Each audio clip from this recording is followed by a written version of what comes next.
मैया के लकड़ बगोर पापा की बलियों को मेरा सप्रेम नमस्कार। आज हम लोग करने वाले हैं हमारा चैप्टर एनिमल किंगडम की शुरुआत। एनिमल किंगडम जो है एनसीईआरटी का चौथा चैप्टर है और आपकी डाइवर्सिटी यूनिट का लास्ट चैप्टर आता है। ठीक है ना जी। ये जो चैप्टर है बड़ा इंपॉर्टेंट है। इस चैप्टर से डायरेक्ट 3 से 2 क्वेश्चन एक्सपेक्टेड रहते हैं और ये चैप्टर जो है बहुत सारे अदर चैप्टर के लिए भी एक बेस बन जाता है। ठीक है ना जी। ये जूलॉजी का सबसे पहला चैप्टर है। जूलॉजी की यहाँ से आपकी 11th बायोलॉजी में शुरुआत हो जाएगी। ठीक है ना जी। कई सारी कोचिंग में इसको सबसे पहले ले लिया जाता है क्योंकि ये चैप्टर जो है सबसे थोड़ा सा अलग थलग रहता है। ठीक है ना। तो शुरुआत करते हैं इस चैप्टर की। ये चैप्टर बहुत लोगों को सरदर्दी लगता है क्योंकि इसके एग्जांपल्स उन्हें याद नहीं रहते। तो हम कुछ ऐसी ट्रिक्स बताएंगे कि आपको टिल आखिरी दिन तक भी इसके आपके एग्जांपल्स दिमाग में फिट रहे, है ना जी। चलिए तो शुरुआत करते हैं चैप्टर को। Animal kingdom consist of multicellular eukaryotic animals. Animal kingdoms consist of multicellular eukaryotic animals. चलते हैं बायोलॉजिकल क्लासिफिकेशन पे, जहां पे विटेकर ने 5 किंगडम का क्लासिफिकेशन दिया था। कितने? 5। सबसे पहला prokaryotic, protista, Monera, protista, fungi, plant और एनिमल। तो जो मोनेरा था वो आपका प्रोकैरियोटिक यूनिसेलुलर था, जो प्रोटिस्टा था वो प्रो यूकैरियोटिक यूनिसेलुलर था। अब प्रोटिस्टा के बाद के जितने भी आए वो सारे के सारे मल्टीसेलुलर यूकैरियोट्स थे। मल्टीसेलुलर यूकैरियोट्स थे। तो जाहिर सी बात है आपके प्लांट किंगडम जो अपन ने पिछले पढ़ा वो भी पूरी तरह से विदाउट एनी एक्सेप्शन आपका मल्टीसेलुलर यूकैरियोटिक था। और जो आपका एनिमल किंगडम भी होगा वो भी मल्टीसेलुलर यूकैरियोटिक है। They are classified in various phylums and classes because the millions of animals are discovered till date. इन्हें हम वेरियस क्लासेस और फाइलम में डिवाइड किए हैं क्योंकि अब तक हमने बहुत सारे लाखों जीवों का हमने उनका ढूंढना है, उन्हें हमको वो मिले हैं। फाइलम एंड क्लासेस क्या चीज रहती है? अपन ने चैप्टर लिविंग वर्ल्ड में ये पढ़ा था। लिविंग वर्ल्ड का लेक्चर नहीं देखा तो मैं डिस्क्रिप्शन में डाल दूंगा। ये आपका बायोलॉजिकल क्लासिफिकेशन की 1 शॉट वीडियो की सीरीज में 1 शॉट के पहले आता है। 31 मिनट का ही वीडियो है, पूरा चैप्टर 31 मिनट में समाया है। उससे ज्यादा उससे और कुछ पूछा ही नहीं जा सकता। ठीक है ना। तो मैं आपको अगर बता दूं, एक शॉर्ट रिकैप दे दूं कि भैया फाइलम और क्लासेस क्या रहती है चीजें, तो आपका कैसा रहता है कि भैया सबसे पहले आती है स्पीशीज। आपको मैं एनसीईआरटी वाला डायग्राम में बता देता हूँ एक बार के लिए, आप लोगों को फिर क्लिक हो जाएगा। सबसे पहले आती है स्पीशीज, फिर जीनस, फिर फैमिली, फिर ऑर्डर, फिर क्लास, डिवीजन या फाइलम और किंगडम। तो अलग अलग फाइलम और डिवीजन, फाइलम या डिवीजन मतलब अगर फाइलम से बड़ा फिर डिवीजन। ठीक है ना जी। फाइलम से बड़ा डिवीजन रहता है, थोड़ा सा मतलब डिवीजन जैसे कैसा डिवीजन, मैमल एक डिवीजन रहता है जिसके अंदर अपन ह्यूमन बीइंग, कुत्ते, बिल्ली, सॉरी आपके पंछी, फिर उसके बाद आपके ये सब जो सांप, सपेले ये सब रहते हैं वो आते हैं। ठीक है ना। तो उसका डिवीजन क्या रहेगा? उसका डिवीजन मेमेलिया रहेगा। ठीक है ना। तो अपन ने ये देखा कि भैया बहुत सारे लाखों जीवों को मिलने की वजह से अपने को उन्हें विभाजित करना पड़ा वेरियम फाइलम्स एंड क्लासेस में। क्यों करा हमने विभाजित इनको वेरियस फाइलम्स एंड क्लासेस में? It also helps in classifying the animal newly discovered animals and species bye assigning them a systematic position. It also helps in classifying newly discovered species bye assigning them a systematic position. भैया अपना जो एक नया समझो, मुझे ये एक stapler को मैं समझू एक नई स्पीशीज है। ये स्टेपलर एक स्पीशीज है, इस पे लिखा है कंगारू। कंगारू स्पीशीज का ये कंगारू है ये स्टेपलर। ठीक है ना जी। तो मेरे को पता है कि भैया ये स्टेपलर कंगारू का है, तो मुझे इसको अब मेरे को इसकी कैरेक्टरिस्टिक्स क्या है? ये 10 नंबर का स्टेपलर है, ये छोटा स्टेपलर है, इसमें छोटी पिन बैठती है, ऑफिस स्टेपलर है। ये सब कैरेक्टरिस्टिक्स मुझे पता है, तो मैं इसको सूटेबल उसके फाइलम एंड डिवीजन में उसको सिस्टमैटिक पोजीशन उसको एक दे सकता हूँ। इसको मैं इरेजर की तरह तो नहीं वापर सकता, इसको मैं इरेजर की कैटेगरी में नहीं रख सकता, है ना। तो वैसे ही एनिमल जो है उसके जो वेरियस कैरेक्टरिस्टिक्स अपने को मिलेंगे, उस तरह से अपने को उसको एक सिस्टमैटिक पोजीशन देने में अपने को ये एनिमल किंगडम का एक जो क्लासिफिकेशन होता है फाइलम एंड डिवीजन में वो मदद होती है। तो पर इस क्लासिफिकेशन का एक आधार क्या है? What is the basis of the classification? किस आधारों पर हम लोग इस क्लासिफिकेशन को करते हैं? तो चलिए देखते हैं अगली स्लाइड में कि भैया किस आधार पे, किस बेसिस पे हम क्लासिफिकेशन करते हैं। ठीक है ना जी। बेसिस ऑफ क्लासिफिकेशन देखें, so classification of animal kingdom in several phyla is based upon the following feature. यानी एनिमल किंगडम में अलग अलग क्लासिफिकेशन के कुछ फीचर्स रहते हैं जिसके ऊपर उन्हें सेवरल फाइला में क्लासिफाई किया जाता है। सेवरल अलग अलग फीचर रहते हैं जिन्हें उन्हें सेवरल फाइला में क्लासिफाई करने में मदद होती है। जैसे सबसे पहला जो आता है वो है अरेंजमेंट ऑफ सेल। सबसे पहला आता है जो अरेंजमेंट ऑफ सेल, है ना। फिर अगला आता है सीलम का टाइप। इसका मतलब क्या रहता है, ये सब चीजें कि अपन इसके बाद देखेंगे। पहले मैं आपको सिर्फ पढ़ के सुना रहा हूँ और आपको बता रहा हूँ कि ये 7 तरह के आपके क्लासिफिकेशन के टाइप्स रहते हैं। हैंडराइटिंग को थोड़ा माइंड कीजिएगा, ये जो मैं थोड़ा सा बीमार था तब मैंने लिखे थे, बाद में के नोट जो है उसको जरा अच्छे हैंडराइटिंग में लिखे हैं, ठीक है ना जी।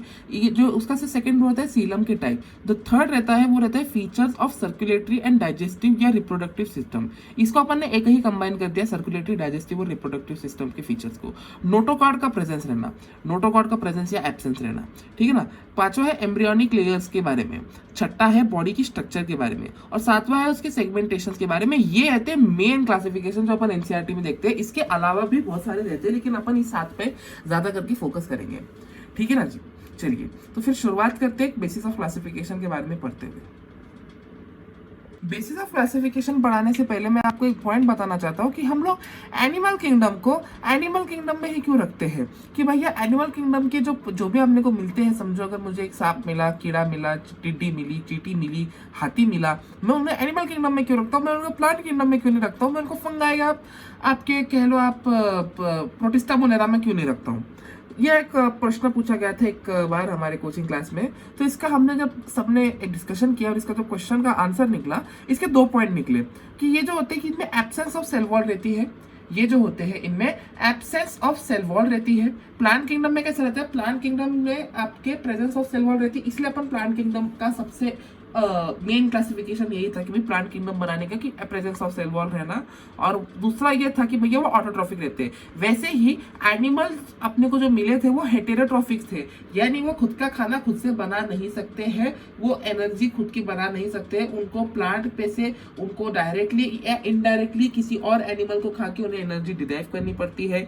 और वो होलोजोइक मोड ऑफ न्यूट्रिशन रखते हैं, यानी अपन जो डाइजेशन करते हैं उसको ही मतलब अपन अंदर खाना इस तरह से इंजेक्शन करके जो पूरा जो 5 स्टेप रहते हैं, इंजेक्शन, एसिमिलेशन, फिर उसके बाद एब्जॉर्प्शन, फिर उसके बाद उसका और फिर एक और उसके फिर ये जो 5 स्टेप रहते हैं इसको अपन होलोजोइक मोड ऑफ न्यूट्रिशन कहते हैं। तो डाइजेशन और फिर उसके बाद एक्सक्रीशन, हाँ अब्जॉर्प्शन, डाइजेशन, अब्जॉर्प्शन, फिर एक्सक्रीशन। हाँ तो इस तरह से जो ये रहते हैं, इसके 5 स्टेप जो रहते हैं ये होलोजोइक मोड ऑफ न्यूट्रिशन के रहते हैं। तो अपन ये जो अपने को एनिमल किंगडम के जो स्पीशीज पाए मिलते हैं अपने को, वह आपके होलोजोइक मोड ऑफ न्यूट्रिशन दिखाते हैं, हेटेरोट्रॉफिक रहते हैं, प्लांट की तरह अपना खुद का खाना बना नहीं सकते, और सेल वॉल की एब्सेंस होने के कारण हम लोग उन्हें एक सेपरेट एनिमल किंगडम में क्लासिफाई करते हैं। चलिए देखते हैं अरेंजमेंट्स ऑफ सेल इस पॉइंट के बारे में, ठीक है ना जी। चलिए तो सेलुलर लेवल में सबसे पहले आता है टिश्यू, सेलुलर लेवल टिश्यू, फिर ऑर्गन सिस्टम, फिर ऑर्गन सिस्टम। पहले आते हैं cell, tissue, organ system. Cell क्या, लूज सेल जो रहते हैं एक साथ ऑग्रीगेट हो जाते हैं, वो बनाते हैं सेलुलर लेवल ऑफ ऑर्गेनिज्म, यानी आपका स्पॉन्जेस। जब एक ग्रुप ऑफ सेल्स, फिर उसके बाद जब एक ग्रुप ऑफ सेल्स आपके सिमिलर फंक्शन प्रोवाइड करते हैं, सिमिलर फंक्शन परफॉर्म करते हैं, और उन्हें आप लोग एक साथ फिर एक टिश्यू में अरेंज करते हैं, टिश्यू में अरेंज करते हैं। टिश्यू लेवल ऑर्गेनाइजेशन किस में पाई जाती है, सिलेंट्रेट्स में पाई जाती है।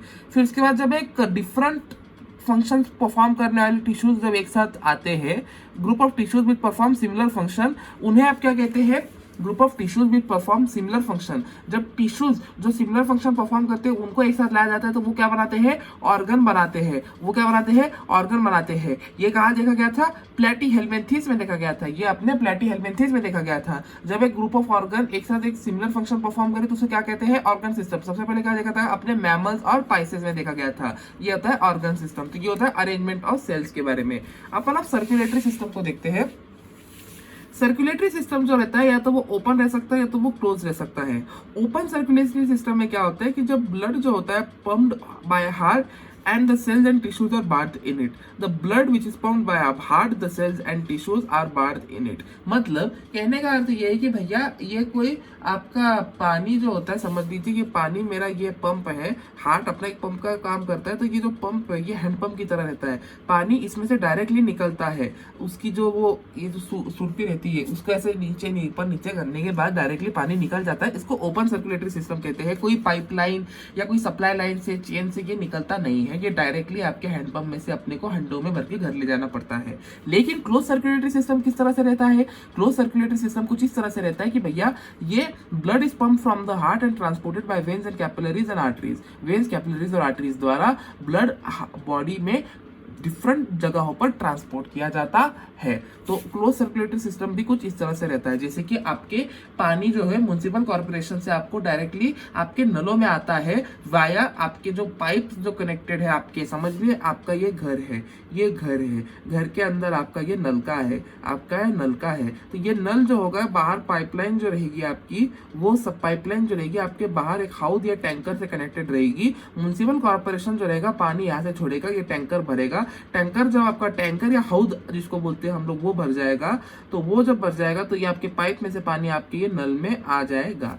तो इस तरह से अपना ये क्लोज सर्कुलेटरी सिस्टम काम करता है। तो चलिए देखते हैं close circulatory system open circulatory system के बाद के अगले सिस्टम ऑफ क्लासिफिकेशन को, ठीक है ना जी। तो सिमेट्री रहती है, सिमेट्री कुछ तीन प्रकार की रहती है, एक रहती है एसिमेट्री, एक रहती है रेडियल सिमेट्री, एक रहती है बायलैटरल सिमेट्री। तो जो सिमेट्रिकल सिमेट्री कैसी रहती है, asymmetry, radial symmetry, bilateral symmetry. Asymmetry यानी बेढंगा रहना, बेढंगा यानी सेंटर से पास की गई एक लाइन किसी भी दो हिस्सों में डिवाइड करती नहीं है। सेंटर से पास करी गई लाइन दो हिस्सों में डिवाइड नहीं होती है। समझ लीजिए कि स्टेपलर का ही एग्जांपल मैं लेता हूँ, स्टेपलर का एग्जांपल लेता हूँ। समझिए मैंने सेंटर में से ऐसी लाइन पास करी, ऐसी पास करी लाइन, और इसको दो हिस्से में से तोड़ दिया मैंने, इसको कुछ दो हिस्सों में ऐसा तोड़ दिया मैंने इस तरह से, है ना। तो अब मैंने इसको सेंटर में से लाइन पास करी और दो हिस्सों में मैंने इसको तोड़ दिया। क्या मुझे बताइए ये दो इक्वल हाफ्स में सेंटर से पास होने के बाद दो इक्वल हाफ्स में कुछ बन रहा है? नहीं बन रहा है। तो ये एसिमेट्रिकल हो गया। लेकिन अब मैं रेडियल सिमेट्री की बात करता हूँ। रेडियल सिमेट्री किस तरह से रहता है? The plane passes through centre, divides it into equal halves, two equal halves में डिवाइड करता है इस रेडियल सिमेट्री। रेडियल सिमेट्री इस तरह से रहता है। समझिए एक फुटबॉल लीजिए, और आप साउथ इंडियन पिक्चर तो देखे ही होंगे, तो एक बड़ा कोयता लीजिए, कोयता यानी जो उससे वो साउथ इंडियन पिक्चरों में हीरो विलन को मारता है, वो बड़ा सा एक रहता है छुरी, ठीक है ना। उसको लीजिए और आपके बॉल जो रहता है, बॉल को आप एक बॉल लीजिए और इमेजिन कीजिए आप बॉल को इस तरह से काट रहे हैं, तो वो क्या होगा, टू इक्वल, आप बॉल को लीजिए और बॉल को आप इस तरह से काट रही है कि आप इससे भी काटेंगे तो ऐसा ही कटेगा, ऐसे भी काटेंगे तो ऐसा ही कटेगा। जो हाफ्स बनेंगे वो दो इक्वल हाफ्स बनेंगे और वो पूरी तरह से इक्वल रहेंगे, उनमें कोई डिफरेंस रहेगा नहीं। उसको कहते हैं रेडियल सिमेट्री। रेडियल सिमेट्री किसमें देखी जाती है? आपकी देखी जाती है सीलेंट्रेट्स, टिनोफोरा और इकाइनोडर्माटा। आपके पहले तीन में से आपके पहले चार में से तो आखिरी के तीन रहेंगे, यानी सबसे पहले स्पॉन्ज तो रहेगा, वो तो आपका एसिमेट्रिकल हो गया। लेकिन स्पॉन्ज के बाद सिलेंट्रेटा, टिनोफोरा और इकाइनोडर्माटा, ये जो दूसरा तीसरा चौथा नंबर का आता है वो आपका रेडियल सिमेट्री रहेगा। और रेडियल सिमेट्री के बाद आता है बायलैटरल सिमेट्री। समझ लीजिए एक बात को, आपने अगर आपने अपने नाक पे से, समझिए आपके माथे से लेके आपके नाक और मुंह और आपको समझिए किसी ने ऐसा आड़ा चीर दिया है। समझ लीजिए मतलब ऐसा बहुत ही वाहियात सी सिचुएशन हो जाएगी। आड़ा चीरा मतलब ऐसा समझ लिए एक आदमी का ऐसा चेहरा है, एक आदमी का चेहरा है, ये नाक है, ये आँख है और ये इसकी होठ है। इसको मैं अगर इस तरह से डिवाइड करूँ, इसको मैं अगर इस तरह से डिवाइड करूँ, आपको दिख रहा नहीं होगा, इसको थोड़ा नीचे ले लेता हूँ मैं। हाँ, ये इस तरह से, ये नाक है, ये होठ है, ये आँख है। डायग्राम जरा मेरा कुछ ज़्यादा अच्छा नहीं है लेकिन फिर भी मैनेज हो सकता है। तो ये क्या होगा, ये दो इक्वल हिस्सों में बट रहा है, ये कुछ दो इक्वल हिस्सों में बट रहा है। एक तो ये कुछ दो इक्वल राइट एंड लेफ्ट वाले हिस्सों में बढ़ रहा है, इसको अपन इक्वल नहीं कह सकते, ठीक है ना जी। इस तरह से ये कुछ बन जाएगा, इस तरह से कुछ बन जाएगा, ये है ना। ये जो रहेगा ये इसके इक्वल है, लेकिन ये कैसा है, सिर्फ राइट और लेफ्ट वाले इसमें ही इस मायने में इक्वल है। बाकी ये इसको अगर मैं ऐसे डिवाइड करूंगा, अगर मैं इसको ऐसे डिवाइड करूंगा, इसको मैं अगर ऐसे डिवाइड करूंगा तो यहाँ पे सिर्फ मेरी दो आंख और एक होठ आ जाएगा इस साइड में, और यहाँ पे सिर्फ मेरा एक होठ आ जाएगा, दो आंख और नाक आ जाएगी और यहाँ पे सिर्फ होठ आ जाएगा। तो ये अनइक्वल हो जाएगा, तो ये सिर्फ राइट एंड लेफ्ट फॉर्म में ही कट रहा है ना जी। तो इस तरह से इसको बायलैटरल सिमेट्री कहते हैं कि जब प्लेन ऑफ सिमेट्री को सिर्फ राइट एंड लेफ्ट में डिवाइड करते हैं, उसको अपन कहते हैं बायलैटरल सिमेट्री, है ना जी। तो अपन ने एसिमेट्रिकल, रेडियल और बायलैटरल सिमेट्री के बारे में पढ़ लिया है। चलिए देखते हैं अगले टाइप ऑफ क्लासिफिकेशन के ऊपर। तो जर्मिनल लेयर अपना अगला क्लासिफिकेशन रहेगा। जर्मिनल लेयर के क्लासिफिकेशन को पढ़ने से पहले मुझे आपको एक बेसिक कंसेप्ट बताना पड़ेगा। तो जब आपका मेल स्पर्म जो रहता है फीमेल ओवम से जब फर्टिलाइज कर लेता है तो वो क्या बनाता है, वो जाइगोट बनाता है, वह एक जाइगोट बनाता है। जाइगोट फर्दर जब आपका डिवाइड करता है तो वो 18 से 16 सेल स्टेज पे एक मोरुला बनाता है। 18 से 16 सेल स्टेज का मोरुला बनाता है। मोरुला जो रहता है 18 से 16 सेल्स रहते हैं उसमें। यह आगे और डेवलप करती है ब्लास्टुला बनाता है जिसमें 16 से 32 सेल्स रहते हैं।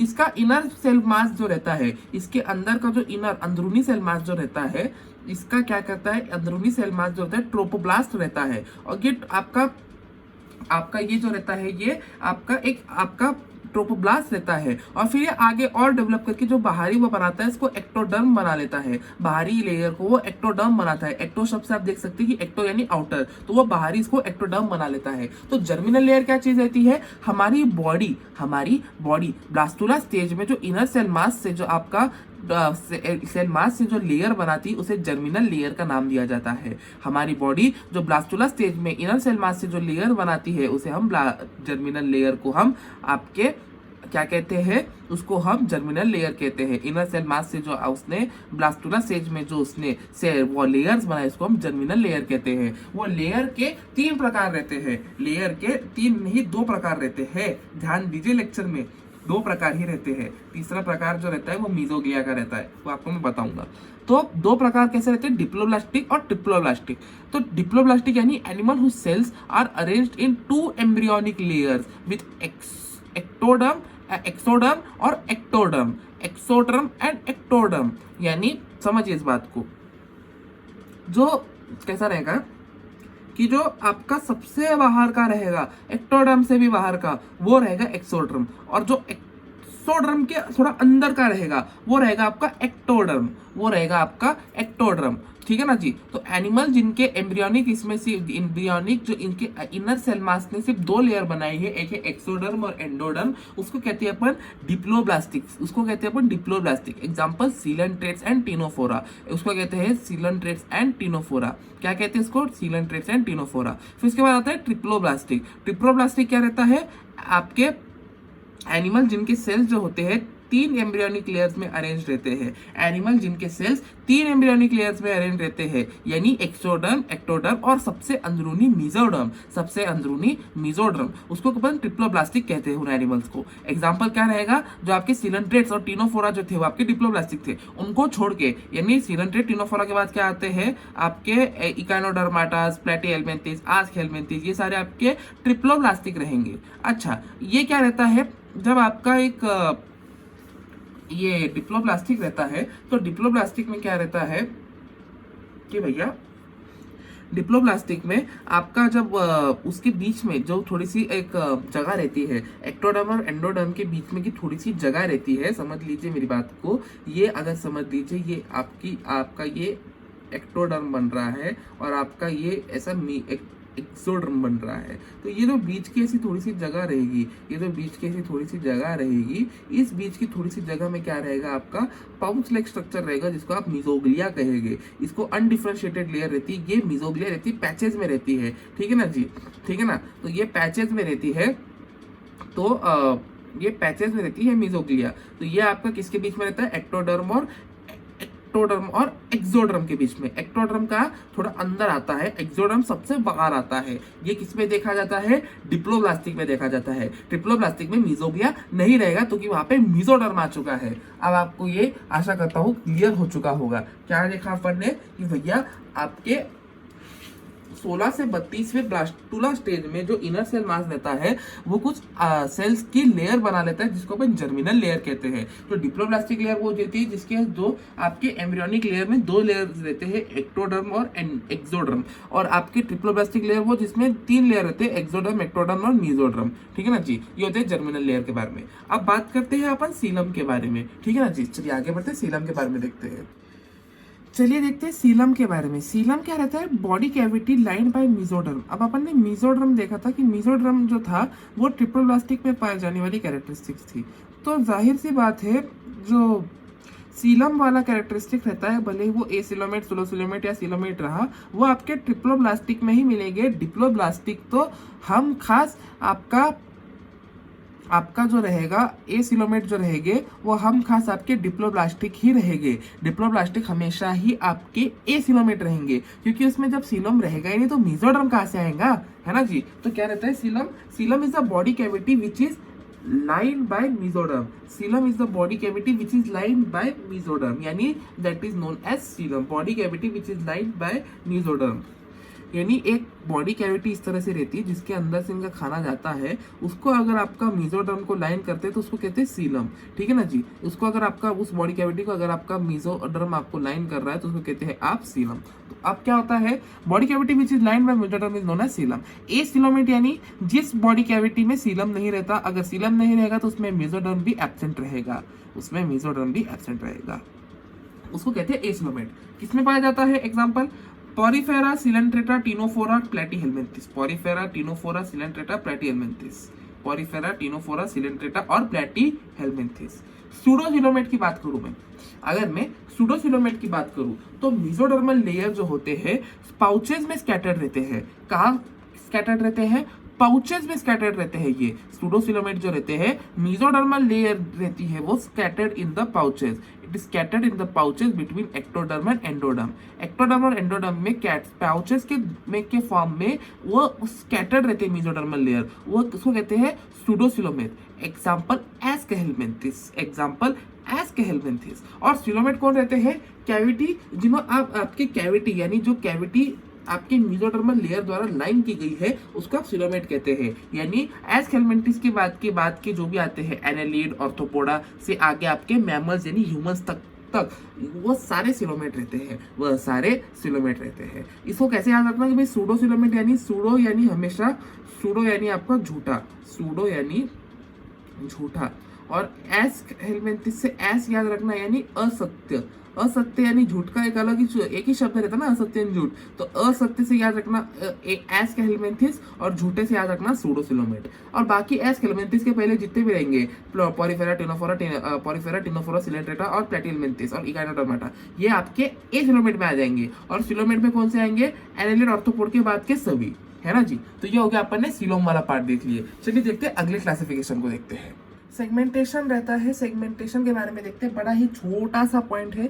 सेगमेंटेशन यानी बॉडी के अंदर से भी बाहर से भी लाइनिंग्स रहना। समझ लीजिए मेरी ये बॉडी है, अपन इसको कुछ इस तरह से देखते हैं कि ये मेरा बाहर है, ये मेरा अंदर है। तो ये अंदर से भी इसको लाइनिंग रहेंगी, इसको बाहर से भी लाइनिंग रहेंगी, है ना। इसको अंदर से भी लाइनिंग रहेंगी, इसको बाहर से भी लाइनिंग रहेगी। ये मेरा अंदर था, ये मेरा बाहर था, इसको अंदर से भी लाइनिंग रहेगी, बाहर से भी लाइनिंग रहेगी। इसको कहते हैं सेगमेंटेशन। यानी सेगमेंटेशन यानी external and internal linings on the body is known as segmentations. Examples क्या है इसके, तीनों जो अपने एनिमल किंगडम में तीनों जो आपके फाइलम जिनके ए से नाम शुरुआत होते हैं, दैट इज एनालिड, ऑर्थोपोडा और आपके और क्रोडेटा, सॉरी तीनों ए वाले नहीं, दोनों ए वाले और सी, यानी ए सी, ठीक है ना जी।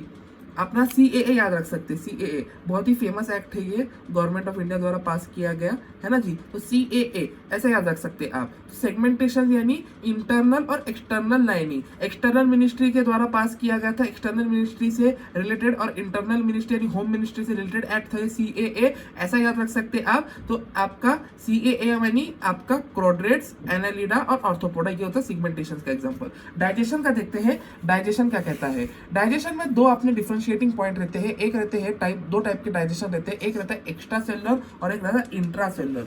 एक्स्ट्रा सेलुलर क्या डाइजेशन रहता है, डाइजेशन जो होता है इंट्रा सेलुलर में देखते हैं कि इंट्रा सेलुलर में डाइजेशन जो होता है सेल के अंदर ही हो जाता है, सेल के अंदर ही हो जाता है। एंजाइम जो होता है सेल का साइटोप्लाज्म रिलीज करता है, एंजाइम जो होता है ना इसका सेल का साइटोप्लाज्म रिलीज करता है, और साइटोप्लाज्म ही इसका सेल का प्रोडक्ट ले लेता है। साइटोप्लाज्म ही एंजाइम देगा, बना हुआ प्रोडक्ट भी साइटोप्लाज्म ले लेगा, और डाइजेशन सारा सेल के अंदर ही अंदर हो जाएगा।